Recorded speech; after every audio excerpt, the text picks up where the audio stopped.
அரசியல் காழ்ப்புணர்ச்சி காரணமாக கொலை செய்யப்பட்ட அகால மரணமடைந்த அதிமுகவினருக்கும் அண்ணா தொழிற்சங்கத்தை சேர்ந்த நலிந்த தொழிலாளர்களுக்கும் குடும்ப நலநிதி அளிக்க அதிமுக பொதுச் செயலாளர் ஜெயலலிதா அக்கட்சியின் தலைமை நிலையம் வந்தார். அப்போது அவர் நிருபர்களுக்கு அளித்த பேட்டியில் அதிமுகவுடன் பாமக இல்லாவிட்டால் எந்தவித இழப்பும் இல்லை என்று கூறினார். முல்லை பெரியாறு அணை விவகாரம், இலங்கை தமிழர் பிரச்சினைகள் குறித்த கேள்விகளுக்கும் அவர் பதில் அளித்தார்.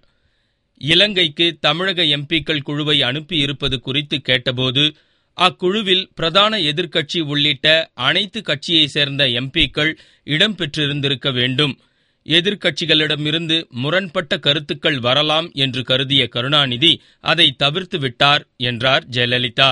இந்த நாடாளுமன்ற உறுப்பினர்கள் குழு இலங்கைக்கு அனுப்பப்பட்டது குறித்து எனது கருத்துக்களை விரிவாக சொல்லியிருக்கிறேன். இது வெறும் கண் துடைப்பு நாடகம். அனைத்து இந்திய அண்ணா திராவிட முன்னேற்ற கழகம் ஒரு எதிர்கட்சி.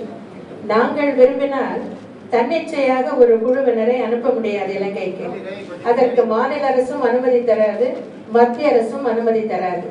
இப்போது சென்றிருப்பது ஆளும் கூட்டணியின் குழு.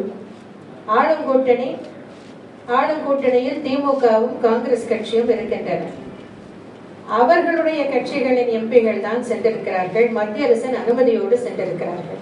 முல்லை பெரியாறு பிரச்சினை குறித்து கேட்டபோது கேரள அரசு தரப்பில் புதிய அணை கட்டுவதற்கு 90% பணிகள் முடித்துவிட்ட நிலையில் தங்கள் தரப்பு வழக்கை சுப்ரீம் கோர்ட் தள்ளுபடி செய்துவிடும் என்று நன்றாக தெரிந்தும் வழக்கு தொடர்ந்துள்ளார் கருணாநிதி என்று ஜெயலலிதா கூறினார். ஒற்றுமை இதில் பிரச்சனையாக வரவில்லை.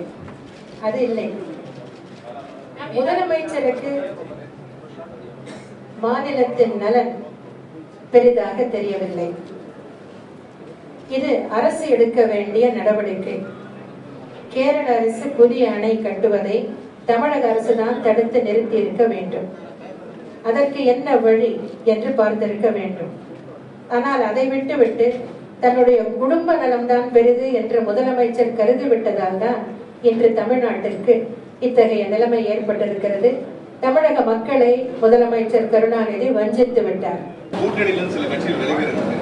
அதனால் அனைத்து இந்திய அண்ணா திராவிட முன்னேற்ற கழகத்திற்கு எந்த விதமான இழப்பும் இல்லை. ஒவ்வொரு முறை தேர்தல் முடிந்ததும் கூட்டணியிலிருந்து விலகிக் கொள்வதும் அடுத்த தேர்தலில் மீண்டும் சேருவதுமாக அரசியல் கூத்து நடத்தும் கட்சிகள் முன்னாள் முதல்வர் ஜெயலலிதா சொன்னதை புரிந்து கொண்டால் சரி.